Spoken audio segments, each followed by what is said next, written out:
You're listening to Intellectual Nudity, Uncensored, Uninhibited, Unleashed, The Jose Soto Show. Alright, now this is an interview with John Kavanaugh, and he is the lawmaker here in Arizona that is trying to pass a bill to make it illegal for a transgender person to use the restroom, and locker rooms and dressing rooms,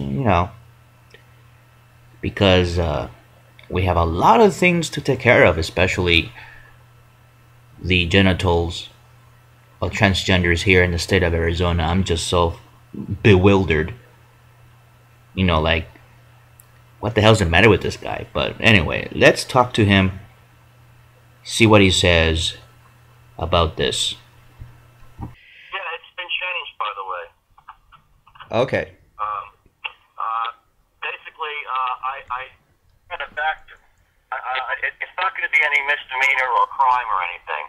What I'm doing is, for the purposes of public showers, dressing rooms, and bathrooms, I'm simply preempting localities from passing legislation in those areas. So the Phoenix Civil Rights Ordinance would apply to transgender people in employment, in restaurants, and stores, and everything else.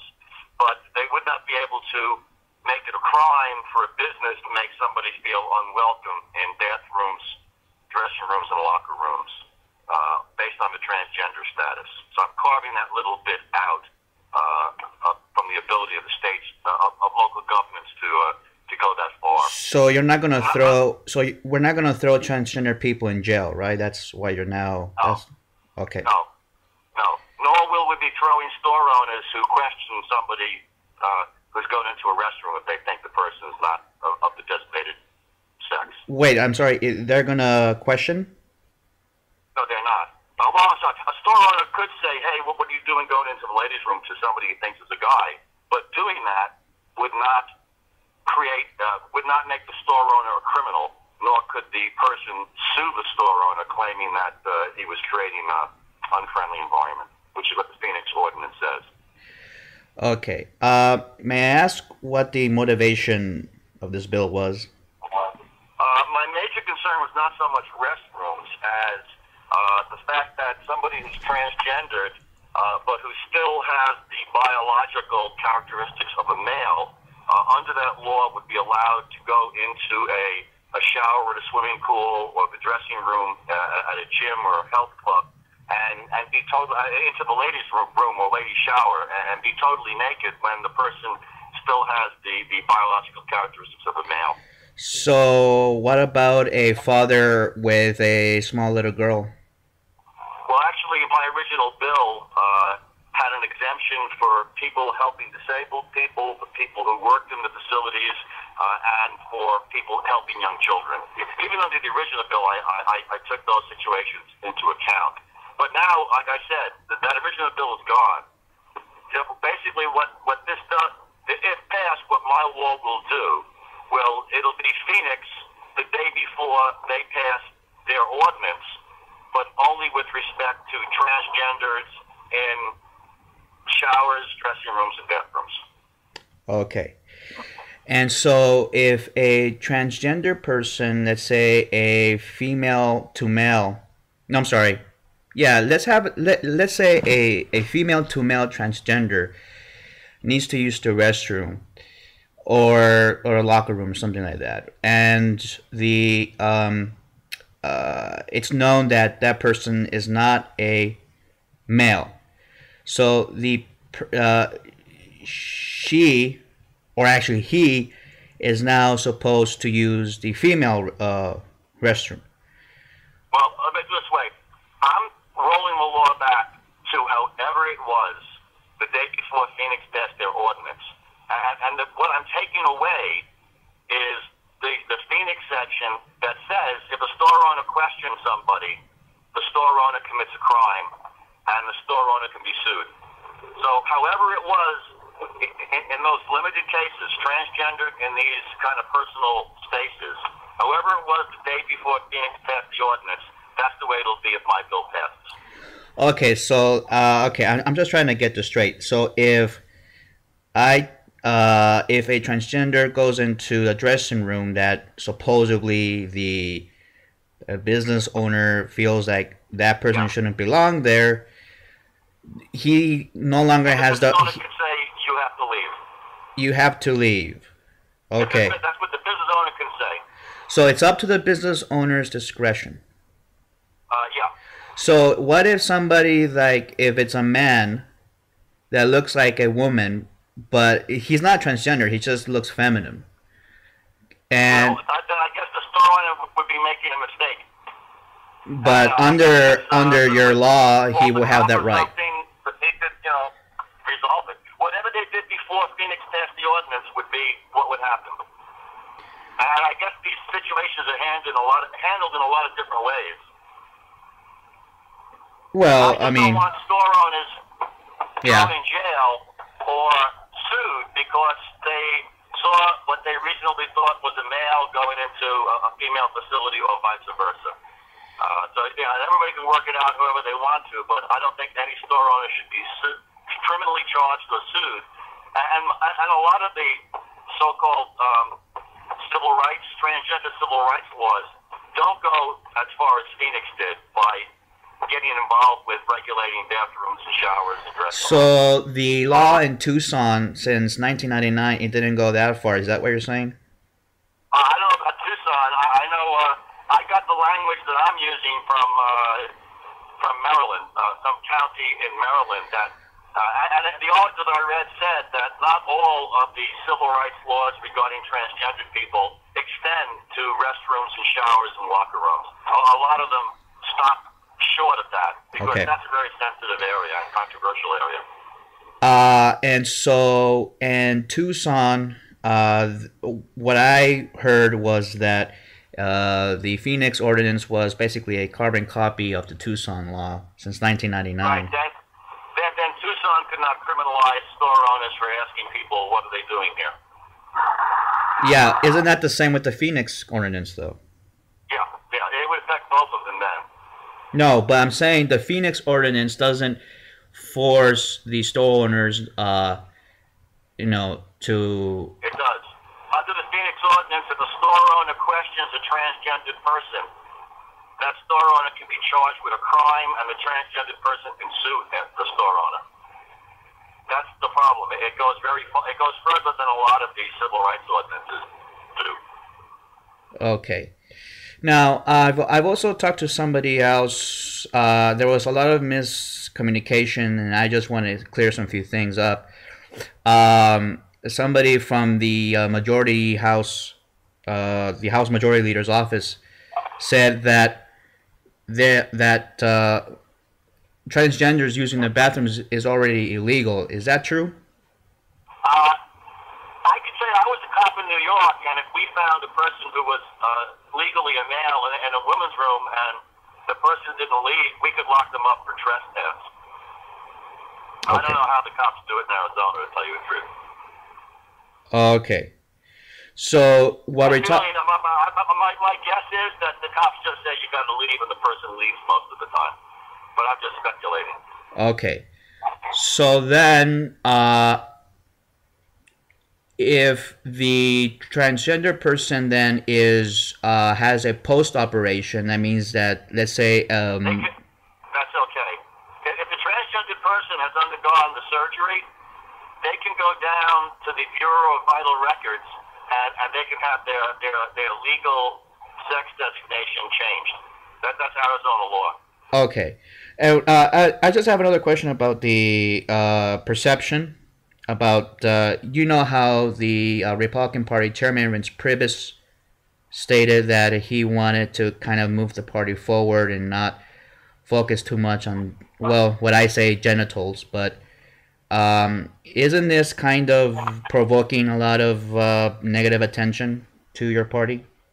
Well, partially because the focus was on bathrooms when the real problem, which nobody on the other side wanted to address, was locker rooms and showers where people are naked. And I have a real problem with, you know, a 10-year-old girl in a ladies' locker room being exposed to a transgender person who hasn't had the operation and who is biologically male.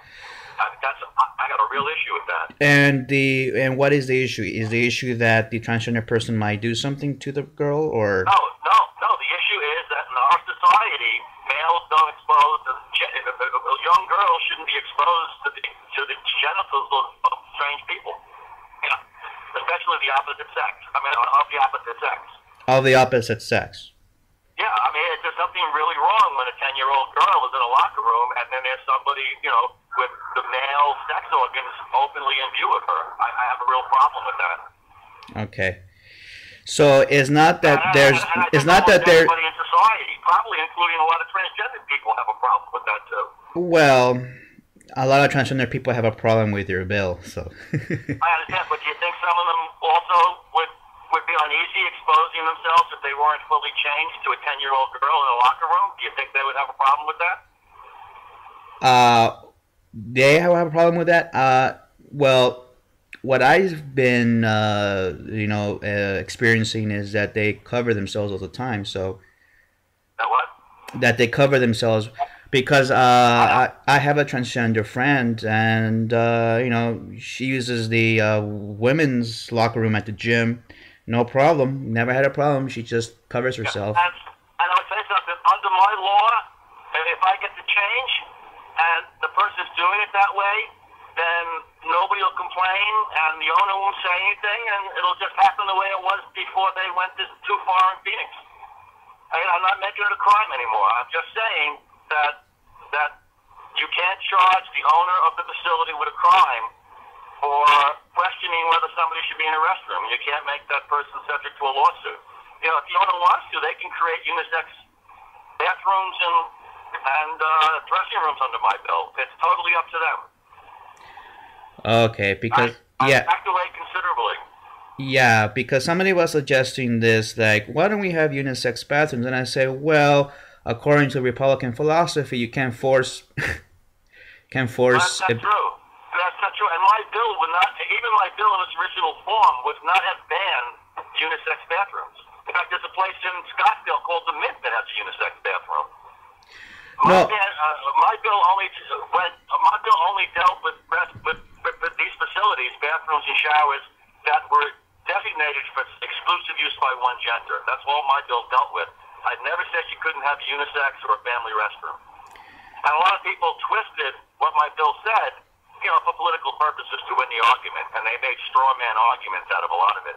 But that's irrelevant, though, because I backed away from that approach, and I'm just saying, no government controls who goes to bathrooms. It's criminal for either questioning somebody being in the wrong bathroom or for going into the wrong bathroom. Getting government out of the bathroom business. I mean, but you understand why a lot of people were reacting negatively. I mean, that's the reason. That's the reason.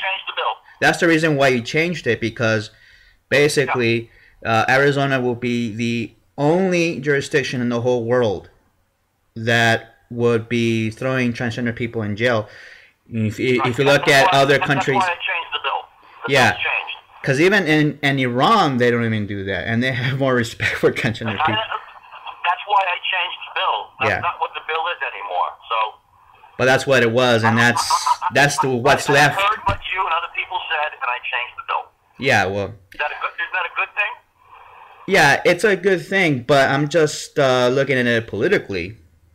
How's it going to hurt you, and how's it going to hurt, your party? Sometimes I make political mistakes. I've been in office 7 years at the state level. I did 9 years on town councils. I made a few mistakes in that time. Happens. Yeah, and sometimes you have to suffer the consequences with that.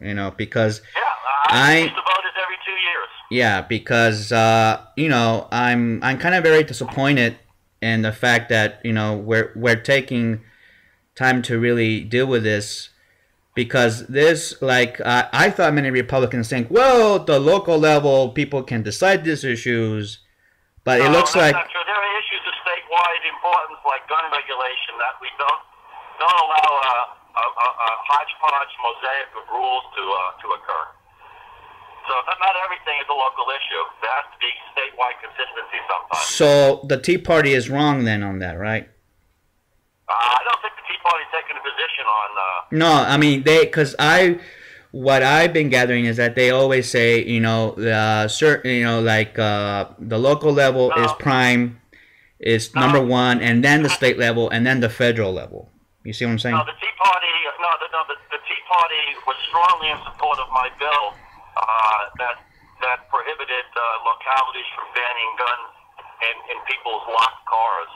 Well, yeah, when it's about guns, the 3 Gs, guns, God, or gays, yeah, because the Tea Party is socially conservative, obviously. Yes, it is. Yes.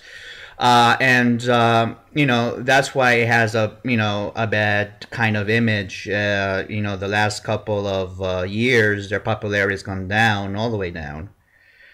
Yeah, well, they're still pretty popular in Republican circles. But hey, I've got to take another call soon, so all right. I've addressed your questions. All right, yep, you pretty much did so, and I really appreciate your time. Okay. All right? Bye-bye then. Okay. Bye-bye. There you go, Mister. I want to check people's genitals to make sure they're in the right.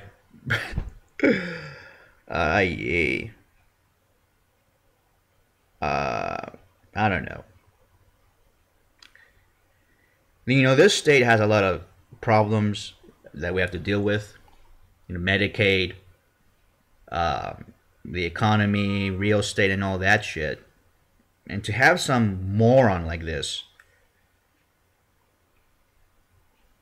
doing something so stupid that will tarnish the image of their party. I mean, right now, Reince Priebus is going out there saying, we're going to use Mike Huckabee to reach out to the LGBT community. You're fucking crazy. These people are fucking lunatics. Let me just say that. And I was trying to be nice to that guy, but he seemed like he was in a rush, so I didn't really drill him. I wish I could have, though. I had many other questions. I would have said, well, what about if, But here's the thing, though, and it's really curious to me. Now he's saying that, we are going to not throw transgender people in jail. It's not a misdemeanor anymore. I'm like, well, there's a reason why you backed out, you moron. There's a reason why he did that. And the reason was because everybody knew that this was going to be a really stupid, nonsensical, bullshit law. And now he's saying, well, we'll let the businesses, deal with it.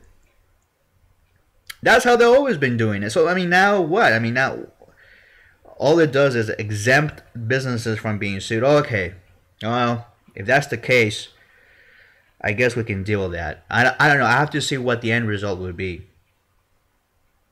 And I always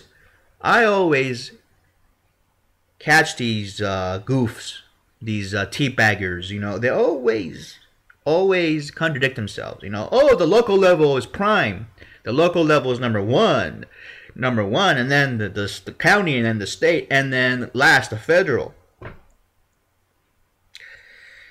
So it's like, I don't know. But now he's backing down. John Kavanaugh. He's backing, now he doesn't want, oh, thank you. He even says, so isn't that good that I'm not going to throw transgender people in jail?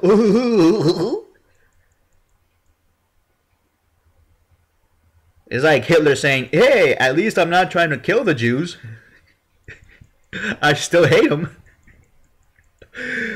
Anyway. Oh, God. Well, there you go. That was John Kavanaugh. From the House of Representatives here in Arizona. And I don't know why my family decided to move here. Of all these states, why this one? I don't know. Anyway. Alright, let's move on.